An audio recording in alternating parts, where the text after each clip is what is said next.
সারা পৃথিবীর আলেম ওলামা যদি এক ফিল্ডে বলে যে গণতন্ত্রের নীতিতে নেতা নির্বাচন করতে হবে, তা হবে হারাম, তা হবে নাজায়েজ। সারা পৃথিবীর আলেম যদি এক জায়গাতে হয়ে বলে গণতন্ত্রের নীতিতে নির্বাচন করে নেতা নির্বাচন করতে হবে, এটা হারাম, চিরদিনের জন্য হারাম। ইসলামী রাজনীতি আর গণতন্ত্রের মধ্যে কোনো মিল নেই, দুই একটা।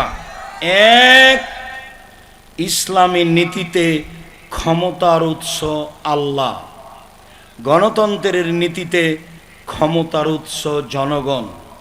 নেতার সময় ৪৫ মিনিট, নেতার সময় ৪৫ মিনিট।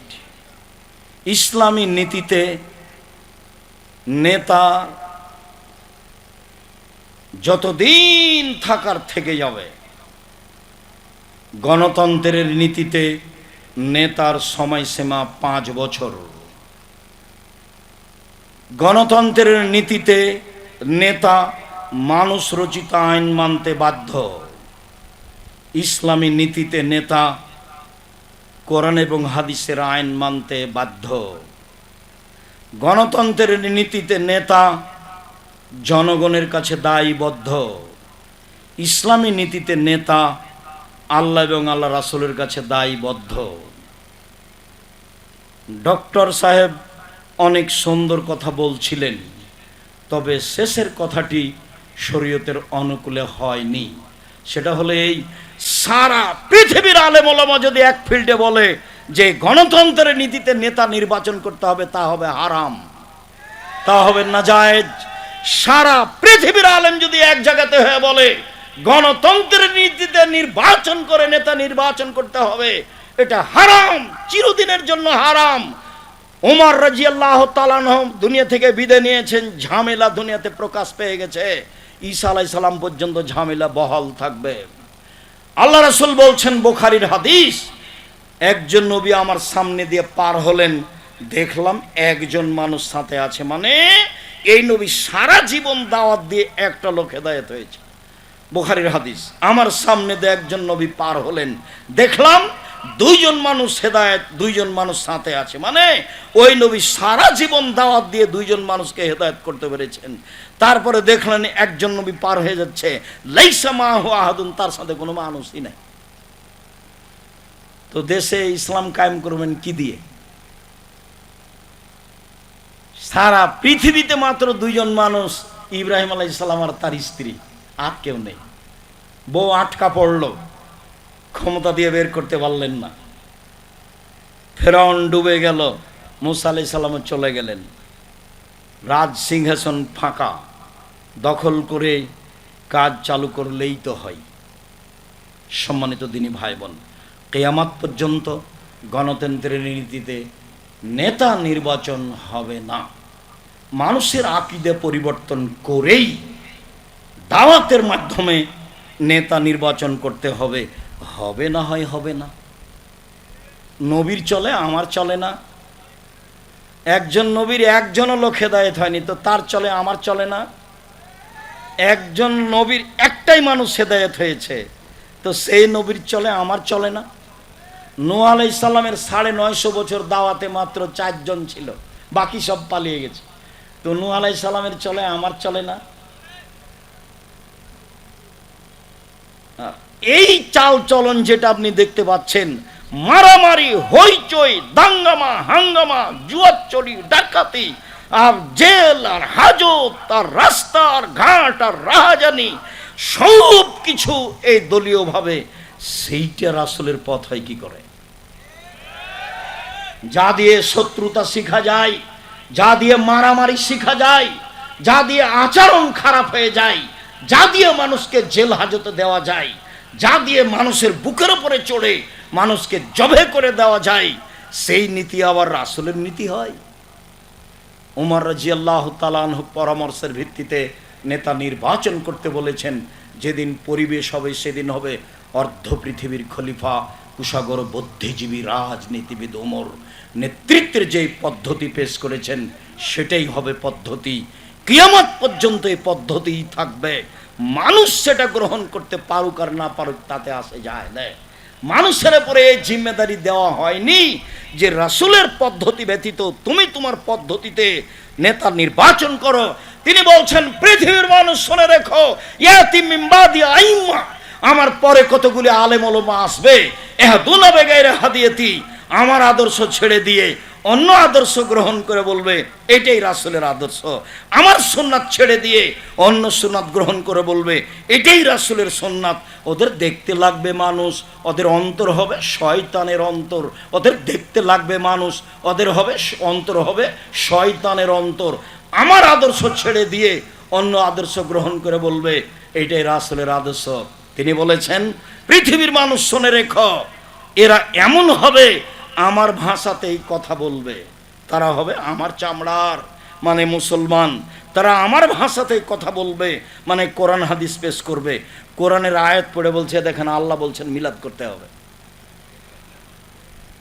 আরো কত সম্মানিত দিনী ভাই বোন, ইমান হারিয়ে 10 দিন বাঁচতে এসে, একদিন 1 ঘন্টা বাঁচতে এসে ইমান হারিয়ে বেঁচে থাকতে রাজি নই, মাস্ক পরে করোনা ঠেকাতে রাজি নই। ছেলেটা বলছে, 2 ভাই বোন, হুজুর ভিতরে আসেন না, হুজুর আপনি ভিতরে আসেন না, হুজুর আপনি ভিতরে আসেন না।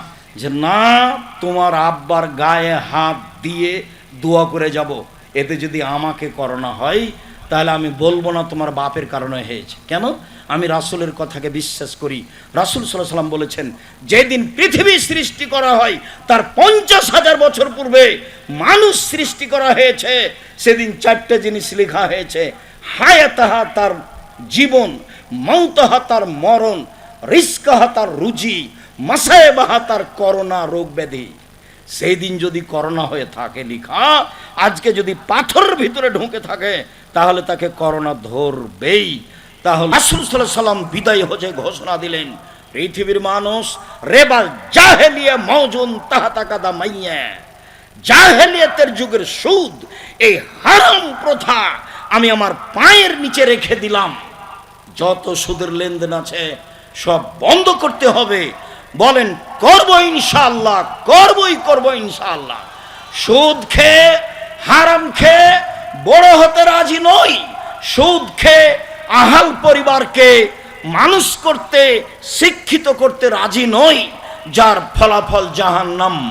আবু হুরায়রা রাদিয়াল্লাহু তাআলা আনহু বলেন, রাসূল সাল্লাল্লাহু আলাইহি ওয়াসাল্লাম বলেছেন, আর রিবা সাবুনা জুজান আইসার রহেন করজুল উম্মাহু, সুদের পাপের 70টি ভাগ রয়েছে, বড় থেকে ছোট, ছোট থেকে বড়। সুদের পাপের 70টি ভাগ রয়েছে, ছোট থেকে বড়, বড় থেকে ছোট। তার সবচেয়ে সুদের পাপের ছোট অংশ হলো আইয়ান কাহার রাজুল উম্মাহু, মায়ের সাথে জেনা করলে যেমন পাপ হয়। নাউজুবিল্লাহ মিন যালিক, লা হাওলা ওয়ালা কুওয়াতা ইল্লা বিল্লাহ। আগে তো বললেন 1 টাকা সুদ খেলে 36 বার জেনা করে যত পাপ হবে, 1 টাকা সুদ খেলে তার চেয়ে বেশি পাপ হবে। এখন রাসূল সাল্লাল্লাহু আলাইহি ওয়াসাল্লাম বলছেন, কেউ সুদের 70টি ভাগ রয়েছে, ছোট ভাগ হলো মার সাথে জেনা করলে যেমন পাপ হয়। নাউজুবিল্লাহ মিন যালিক, লা হাওলা ওয়ালা কুওয়াতা ইল্লা বিল্লাহ। যে কোনো মূল্যে নিজেকে, পরিবারকে সুদমুক্ত করতে হবে, করতেই হবে যে কোনো মূল্যে। রাসূল সাল্লাল্লাহু আলাইহি ওয়াসাল্লাম ওই সময় একটা কথা বলেছিলেন, পৃথিবীর মানুষ শুনে রেখো, আমার উম্মত ইহুদি খ্রিস্টানের সাথে মিশে যাবে। ডান পায়ের জুতা যেমন বাম পায়ের সমান, ডান হাতের বিঘত যেমন বাম হাতের সমান, আমার উম্মত ইহুদি খ্রিস্টানের সাথে তেমন মিশে যাবে সমান সমান। পৃথিবীর মানুষ শুনে রেখো, ইহুদি খ্রিস্টান যদি মায়ের সাথে জেনা করে থাকে তাহলে তাদের সাথে মিল দিতে গিয়ে আমার উম্মত মায়ের সাথেও জেনা করবে। ওরা সুদ খায়। যারা লন্ডন আমেরিকায় বসবাস করে তারা কনটাকে বিবাহ করে সরকারের কাছ থেকে বেশি সুদের টাকা নেওয়ার জন্য। আপনি তল্লাশি চালিয়ে দেখেন, অল্প দিন বাঁচতে এসে লন্ডন আমেরিকার সিটিজেন দেখিয়ে সফলতা অর্জন করা যাবে না। আত্তাকুয়া হাহুনা, পরহেজগারিতা এখানে, আত্তাকুয়া হাহুনা, পরহেজগারিতা এখানে। ওয়া ঈশ্বরে বেদে হিলা সাদরিহি, বারবার তিনি বুকের দিকে ইশারা করে দেখাচ্ছিলেন, পৃথিবীর মানুষ, পরহেজগারিতা এখানে। পৃথিবীর মানুষ মনে রেখো, ইন্না ফিল জাসাদে মুজগা ইজা সালাহাত সালাহুল জাসাদু কুল্লুহু ইজা ফাসাদাত ফাসাদাল জাসাদু কুল্লুহু ওয়াহিয়াল কালব। মনে রেখো, শরীরে একটা অংশ রয়েছে, এই অংশ যতক্ষণ ভালো থাকবে গোটা মানুষটাই ভালো, এই অংশ যখন খারাপ হয়ে যাবে গোটা মানুষটাই খারাপ। সেটাই হচ্ছে অন্তর। অন্তর খারাপ হয়ে গেছে, মন মানসিকতা খারাপ হয়ে গেছে, সব সময় শয়তান আদেশ করে তারই অনুসরণ করেন, মর্মে আপনাকে সুদ নিতে হয়। চলেন, লম্বা হাদিস বলতে চাইনি, তবু সময়ের গতিতে সুদ দেখানোর জন্য আপনাকে আমি আংশিক হলেও পেশ করি। সামরা ইবনে জুনদুব রাদিয়াল্লাহু তাআলা আনহু বলেন, কানান নবী সাল্লাল্লাহু আলাইহি ওয়াসাল্লাম ইযা সাল্লা আকবালা আলাইনা বিওয়াজহিহি, আল্লাহর নবী যখন সালাত আদায় করতেন, কথা বলার প্রয়োজন হলে তিনি আমাদের মুখামুখি বসতেন। তিনি জিজ্ঞাসা করতেন, হাল রাআহাদুম মিনকুম আল-লাইলা রুয়া, গত রাত্রে তোমাদের স্বপ্নে কেউ কিছু দেখেছে কি? ফাইন রাআহাদুন কাসাহা, কেউ যদি কোনো স্বপ্ন দেখতো তাহলে বলে দিত, আল্লাহ রাসূল আমি এই স্বপ্নে দেখেছি। ফায়াকুলুল্লাহু তাআলা মাশাআল্লাহ, আল্লাহর নবী ওই উত্তর দিয়ে দিতেন স্বপ্নের যা আল্লাহ চাইতেন। ফাসালানা ইয়াওমান, তিনি আমাদের একদা জিজ্ঞাসা করলেন, হালরা মিনকুম আহাদুন আল-লাইলা তারুয়া, গত রাত্রে তোমরা স্বপ্নে কিছু দেখেছো কি? কুলনা লা, আমরা বললাম জি না, আমরা স্বপ্নে কিছু দেখিনি। আল্লাহর নবী বলছেন, শোনো, ইন্নী রাআইতুল লাইলাতা রাজুলাইনে ফাতায়ানি, আমি স্বপ্নে দুইজন লোককে দেখলাম, তারা আমার নিকটে আসলো। ফাখাজা বেয়াদাইয়া, তারা আমার দুই হাতকে ধরে নিল, দুই হাত ধরে নিয়ে আমাকে বাইতুল মুকাদ্দাসের দিকে টেনে নিয়ে যাচ্ছে। ফা আতাইনাল রাজুলিন, হঠাৎ একটা লোকের পাশে চলে আসলাম, লোকটি বসে আছে। অরাজুলুন কায়েমুন, একটা লোক পাশে দাঁড়িয়ে আছে।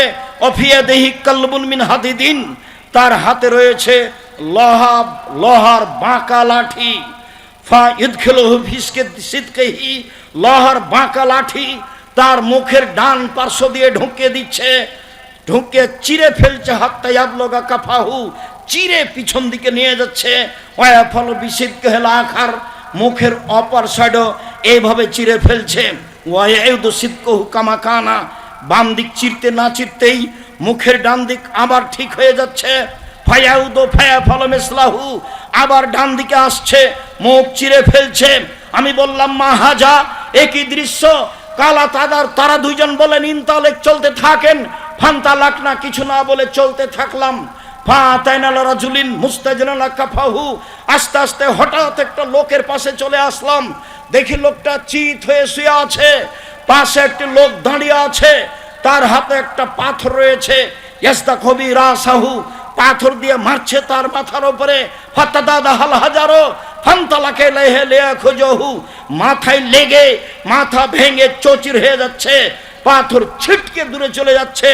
ওই লোকটি পাথর আনতে যাচ্ছে, পাথর আনতে না আনতেই মাথা ঠিক হয়ে যাচ্ছে, আবার মারছে। দৃশ্য দেখে আমি বললাম, মা হাজা, একই দৃশ্য। তারা দুইজন বললেন, ইনতালেক, চলতে থাকেন। ফান্তালাক না, কিছু না বলে চলতে থাকলাম।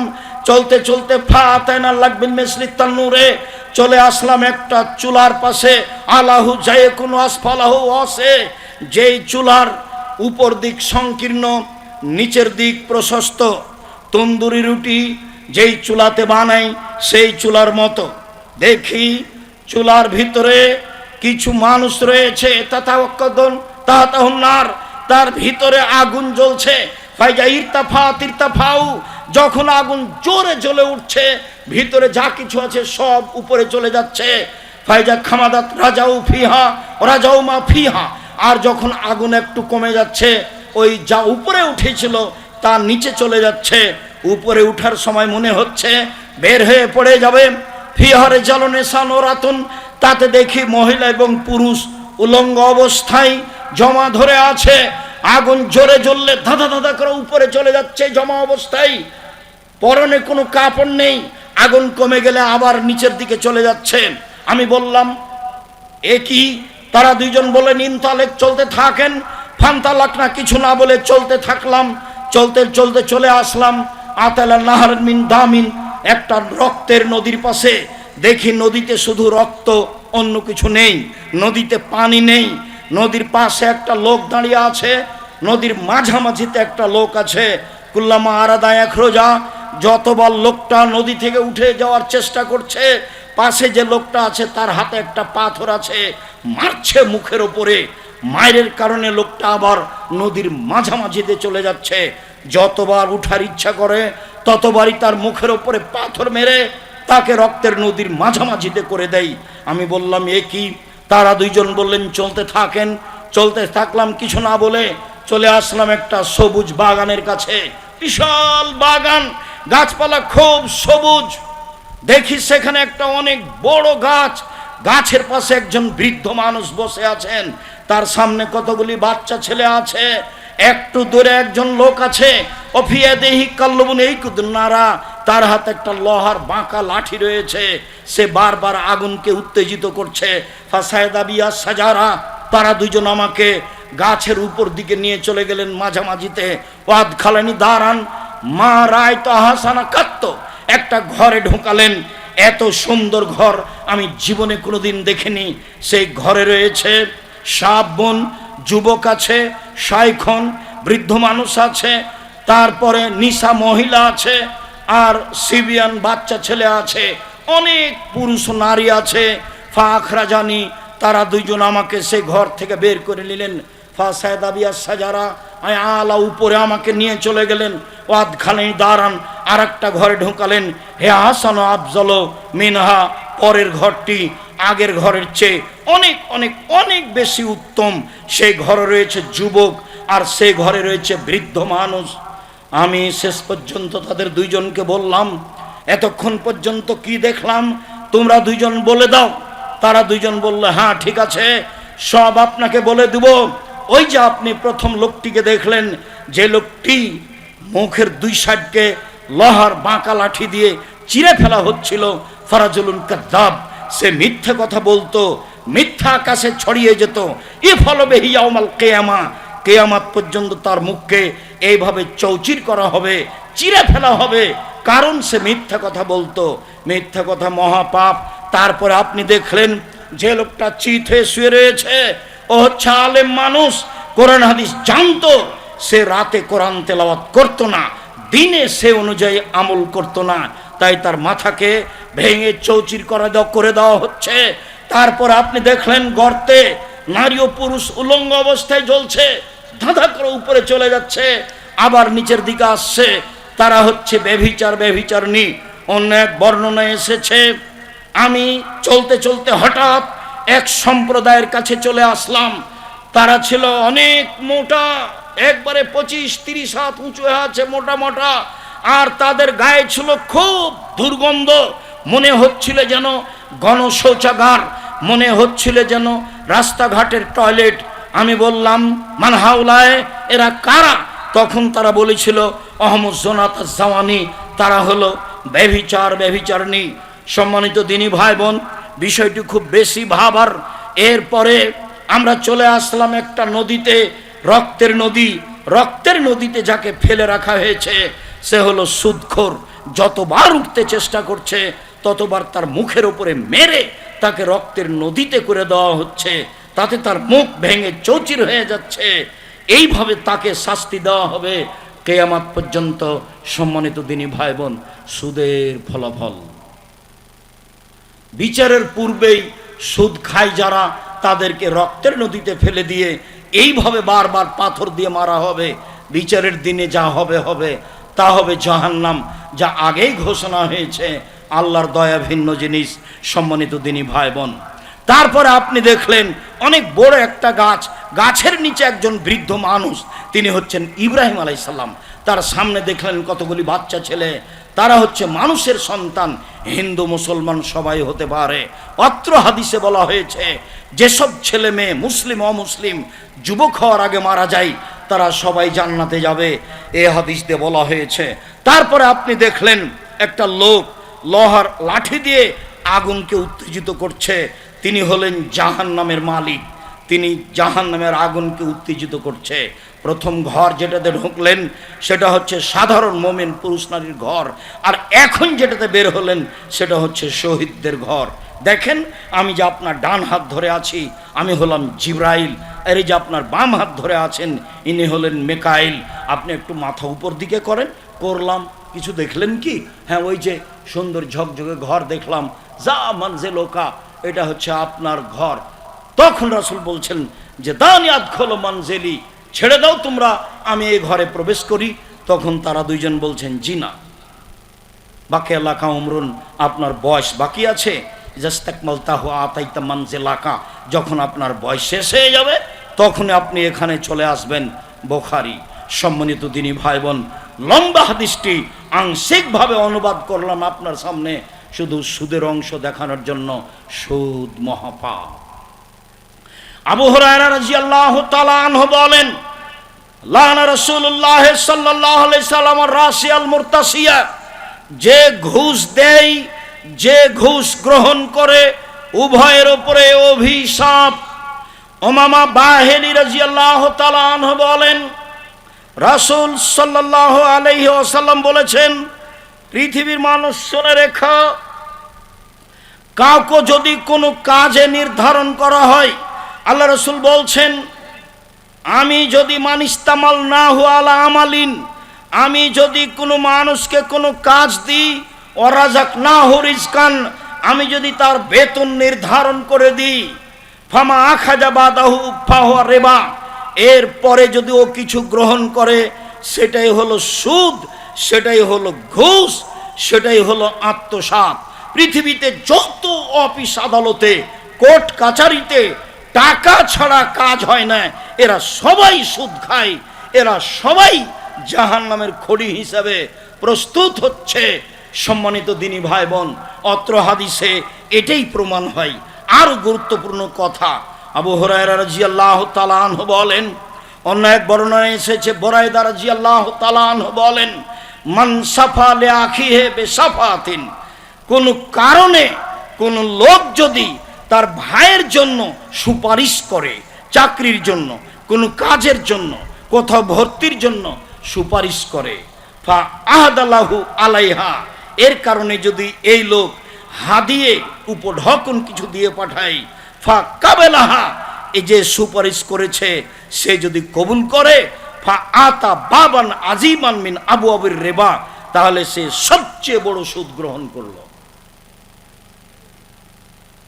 সামাজিকভাবে আমার সুপারিশে কারো চাকরি হয়েছে, কোনো কাজে সে সুবিধা ভোগ করেছে, সে আমাকে খুশি হয়ে হাদিয়ে দিয়েছে, সেটা নেওয়া আমার জন্য হারাম। অত্র হাদিসে এটাই প্রমাণ হয়। সম্মানিত দিনী ভাই বোন, বুরদা ইবনে আবি মূসা বলেন, আমি কাদিমতুল মদিনা, আমি মদিনায় আসলাম, ফালাকিতো আব্দুল্লাহ ইবনে সালাম, পণ্ডিত মানুষ, আব্দুল্লাহ ইবনে সালামের কাছে উপস্থিত হলাম। তিনি বললেন, ইন্নাকা বিআরজিন ফিহা রিবা ফাসিন, শোনো, তুমি এলাকায় থাকো, যে এলাকায় থাকো সে এলাকায় সুদের খুব প্রভাব। তুমি যে এলাকায় থাকো সে এলাকায় খুব সুদের প্রভাব। তোমাকে একটা সতর্ক সাবধান করি, মনে রেখো, এ যা কান এলাকা।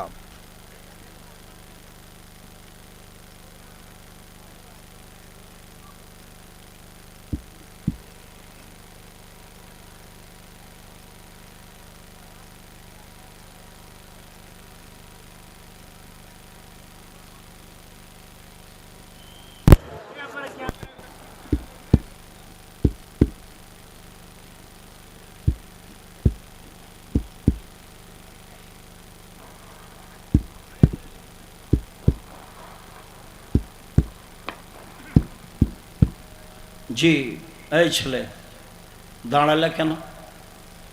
কি কাজ দেখাতে চাচ্ছ আমাকে?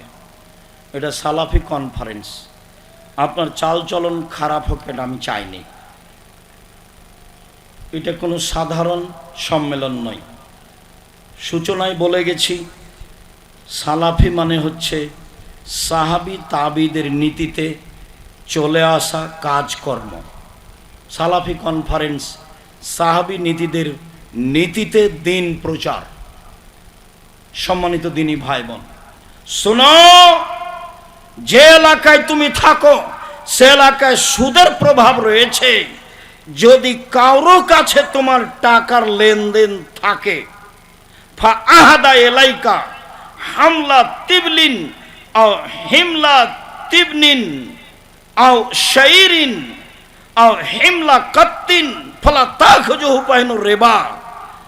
যার কাছে তোমার টাকা দেওয়া আছে, ঋণ দেওয়া আছে, সে যদি এক বোঝা খড় ভুসি দিয়ে পাঠায়, এক বোঝা ঘাস দিয়ে পাঠায়, এক বোঝা গম বা গমের ঘাস খোসা দিয়ে পাঠায়, ফলে তা খুঁজো, এটা তুমি নিও না, এটা হচ্ছে সুদ, এটা তুমি নিও না, এটা হচ্ছে সুদ। সুদের ব্যাপারে তারা কত সতর্ক, আপনাকে আমি কি দিয়ে বুঝাই। আমি টাকা ধার দিয়েছি একটা লোককে, সে এখন আমাকে গাভীর দুধ হাদিয়া দিয়ে পাঠিয়েছে, সে হাদিয়া গ্রহণ করা হবে না। কেন? সেটা হবে সুদ। বুঝাতে পারিনি কথা? এমনি তো হুবাহু বেশি হলে তো সুদ, এটা হচ্ছে একেবারেই নগদ সুদ।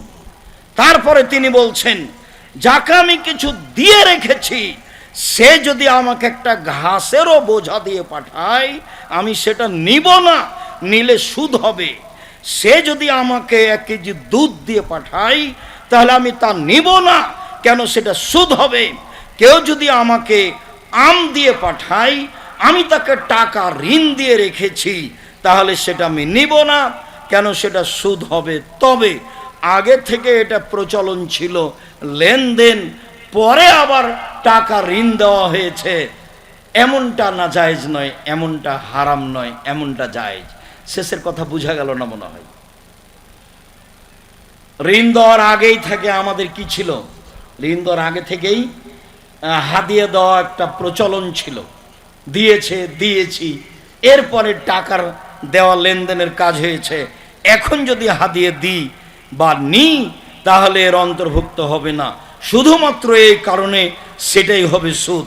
রাসূল সাল্লাল্লাহু আলাইহি ওয়াসাল্লাম বলছেন, কুল্লু কারজিন যাররা মানফাতান ফাহুয়া রিবা, প্রত্যেক ঋণ যেটাতে সুবিধা নিয়ে আসে, বর্ধিত কিছু নিয়ে আসে, সেটাই সুদ। প্রত্যেক ঋণ যেটাতে বর্ধিত কিছু নিয়ে আসে সেটাই সুদ, সেটাই হারাম। সম্মানিত দিনী ভাই বোন, আপনাকে এই সংক্ষিপ্ত বিবরণে যেটা বলতে চাইলাম সেটা হলো সুদের সর্ব ধরনের লেনদেন বন্ধ করতে হবে।